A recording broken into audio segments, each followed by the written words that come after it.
What is up, guys? Welcome back to this episode of the Road to Redemption podcast. I'm, as always, your host, Cam Williamson. I look super pale with this light. Holy bejesus. I am, as always, your host, Cam Williamson, a.k.a. the Gangster of Love.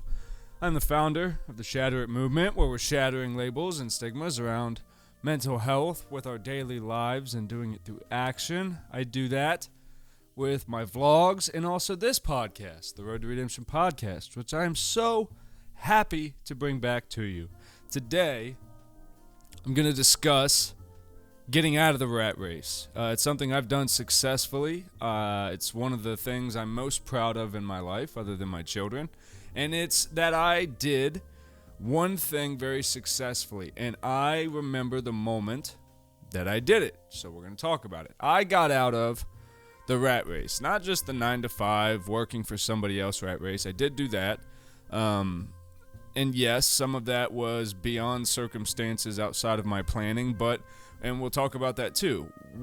The rat race is, right, trying to fulfill this American dream idea that we were sold. When I say we, I mean, I'm talking about people of age, right? I'm 29, so I'll be 30 in February.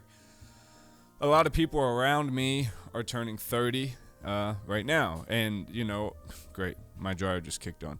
A lot of people around me are just getting older. Things are happening. People in my life are passing away, stuff like that. And it's really interesting because when that happens, you start to watch everyone's mindset shift from where am I in life right now to how did I get here? And then where am I going next? And when you really take a minute and look at your life, you go, every decision I made, it was made from this idea of what my life would look like. And that idea, I thought, was formed by myself, when in reality, it was manipulated in so many different ways. But we all know that, obviously, other people have choice to cooperate in our lives and walk out of our lives or not even be a part of our lives, right? Some of us have parents that were just never around, and that affects our story a lot. Some of us have serious heartbreak. Some of us have serious love that lasts a long time, and that all these things, we have careers that start and end. We have passions that change. We have, all these crazy things, but a lot of it comes from an idea that we came up with. I call it the beaver cleaver type idea, where there's a mom and a dad and a daughter and a son and a dog and a house and everything's perfect, and not so much these days that mom keeps house and dad goes to work, but it's that there's this idea of what a healthy, happy family looks like, and that fits into any sort of box. I think in 2021 we can all at least admit that we don't know. We don't know what's best for everyone across the board, so this whole idea of an American dream is kind of something that was concocted to put people in this box, right? Can we all at least, as conspiracy woo as I may sound right now, if you can, holy balls, I'm sorry guys, it's my kids' freaking alerts going off, and they tell me every time she does everything, which is great and all, but when dad's trying to work, makes it tough. From a young age, I always loved business, right? I liked business, I liked sales because I saw my dad enjoy those things. And he enjoyed the lifestyle that it brought, and for whatever reason, that gave me something to aspire to. Now, I never knew coming home to a mom and a dad, that kind of thing. That wasn't my reality. For my whole life, that's all I ever wanted. And it may be subconsciously because I never had it, right? In that, you watch, especially as a kid, you do a lot of watching and listening. And we watch movies and we see commercials, and you watch movies about the holidays, and you go, oh man, that looks amazing. Everyone's having such a great time, mom and dad and kids and Christmas morning, and you go, well, I'm never going to have that. And then at some age, and not only that, you get told what that's supposed to look like. Big Christmas trees, big Halloween parties, lavish birthday celebrations, and buying your kid the first car when they're 16, and this whole mirage of what life is expected to look like. Saving up for a retirement home and retiring, and this whole idea that we think is so fucking important. Buying the house and paying it off and living debt-free and all this shit. But we don't ask, how did we get in debt in the first fucking place? We took a bunch of people, all individually unique, and we sent them through the same systems to come out looking the same. That doesn't make any sense. And you look in 2021, mental health issues, depression, anxiety are higher than ever. Why? The rat race is falling apart. The track is crumbling under everyone, and they can't figure out why. Why? Because we were sold a bill of lies. We were promised something that would never actually manifest.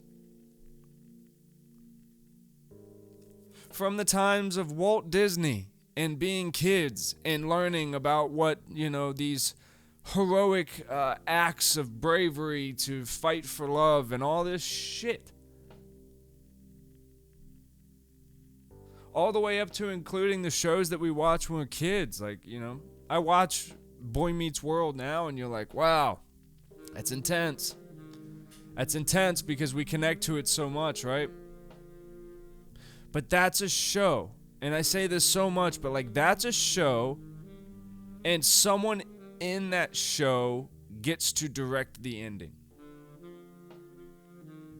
In our lives, we only get so much say, right? We don't get to direct every character in our lives.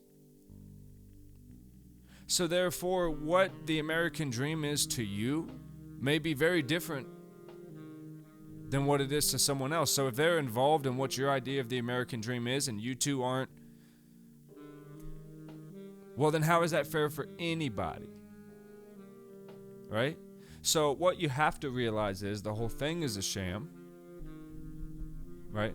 There is no perfect way to bring kids up, have a family, operate in daily life. There's no job that's so secure that you can't be touched financially. There is none of that. I hope this coronavirus pandemic has showed you all that. But as far as getting out of it, you have to look at how deep the manipulation goes. From the commercials you watch on television that pull at your heartstrings with the music and the ambiance that it builds, and during the holiday season, literally down to the smells that are around you and what those smells associate to you and those feelings that they make you feel.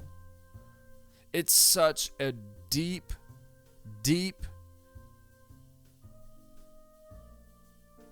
ingrained thing in us. Sometimes I wonder, do you do yourselves any favor by trying to escape it, right?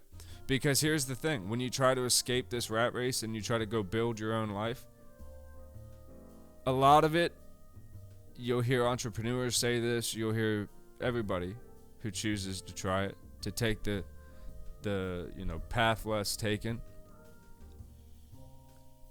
God damn, is it lonely. It's so fucking lonely because in the spiritual community likes to call it awakening. I don't know if we're awoken at all spiritually by wanting to get out of it. I think the people that choose to live a life of I'm gonna chase what my heart tells me to chase, not money or not what monetarily it could bring, and it's not that you don't care about that by getting out of the rat race of life, of trying to be this certain dollar amount so you can reach a certain status in life so you can have these material things that really just manifest into bigger projections of sadness, bigger houses that end up empty, and cars that can't be driven, and memories not had.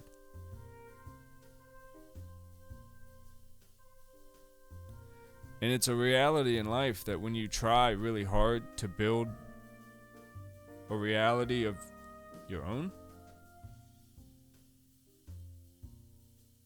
it comes with accepting the fact, and I always kind of look at my life in terms of like movies and stuff because I connect so much to them, the emotional connection to them. I understand the way that characters feel about other characters and the situations that they get put in life. Obviously, that's why we all watch them. I'm not unique for that. But like sometimes there's characters that get written out of shows, and there's relationships that are just difficult. And you watch, and all through the show, they don't really get better. They don't change much. So there's, yes, maybe some small ups and some small downs, but in general, you watch these two struggle, and the audience, whoever they may be, is watching this whole thing go down and going, well, if it's so simple. It's really just so simple on the outside looking in. If these, people or this situation were to just take a step back and look at it from the way I see it,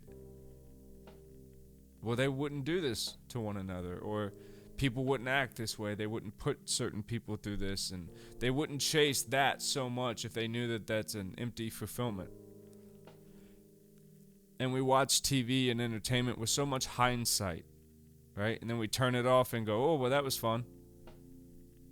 And we don't apply that scared the fuck out of me. We don't apply the lessons that come from our heart, the emotional connections to the things that we love so much, right? Why do we watch so much TV? Like, I don't watch as much TV, but like movies and entertainers and creatives, I connect to them so much because they care and they're so fucking passionate that all I want to do is be in that energy of, if it's not about the deepest form of connection with another human being, sure, we can do it. Sure. I guess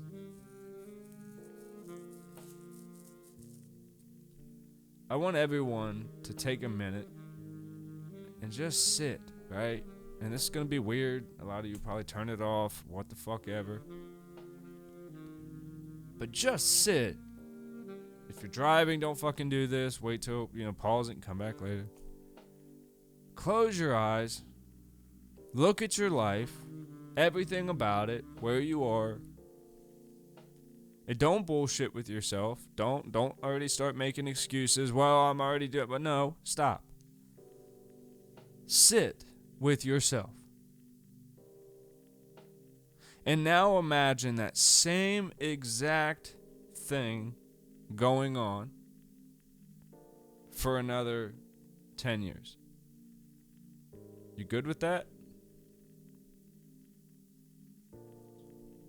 I can tell you so many times in my life, I sat and was like, fuck me. This is what I'm going to do for the rest of my life, whether it be military service or whatever. Drinking. I'm going to sit and be this person for my whole life. And this is coming to an end, why I think most people will never actually get out of the misery that is that race. And it's because you have to learn that everything that makes you who you are, so you thought, was formed on foundations of lies. So there comes this all crashing moment, and again, it's happening a lot in my life, where you hit a certain age and you just go, I have to make a decision about life. I'm either going to die this person who tried to hang on to people, places, and situations that only seemingly want to drag me down. No matter how I feel, it doesn't matter. Careers, people, habits, whatever it is. Sit and go, what in the deepest part of my heart that tells me would make me happy in my life? What does that look like? And I understand. Trust me, guys. I've gone through divorces. I've gone through custody battles. I've lost kids physically in life. So there's very few things that I can, be presented with that can't be met with like an understanding of, yes, that will never change, right? Some feelings, some ways of life, some memories will always come back. And your desire to want to fix them may always present themselves. But if you're really going to ever escape the rat race of life and you're ever really going to live for yourself, you have to decide in the same moment. You're not going to keep making decisions for anybody else in your life. You're not going to keep living for the things that didn't work out. And you have to start, if you're truly deciding that you're going to live your own life, the day you decide that, you have to see everything else as a blessing that happens from there on out. Because it's then the life you chose. So if your life isn't working out, well, blame the creator of that one. Because that is you. Yo ass.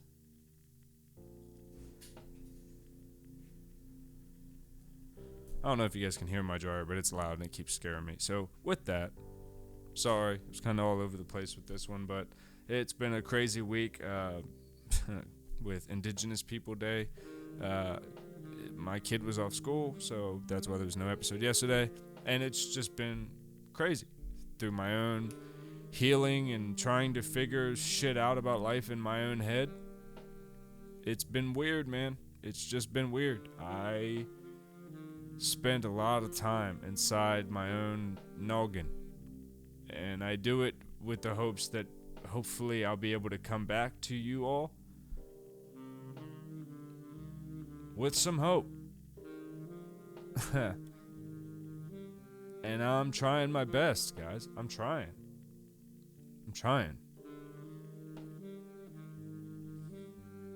All we can do is be grateful for what you see in front of you. If you can be grateful for what you see in front of you and know what you want, you have to have hope and faith that it will be there. It will somehow work itself out for the higher good of everything and everyone. And with that, I love you. And next episode, we will talk about faith and how deep is our faith, and what should we and what do we put our faith in. And yes, we will discuss religion. It's not something I do often, but I will deep dive into religion and my spiritual beliefs. So I look forward to that, and let me know what you guys think, your opinions, and just anything. Drop some love. I love all the support you guys have been sending, and yeah, love you. Check you out later.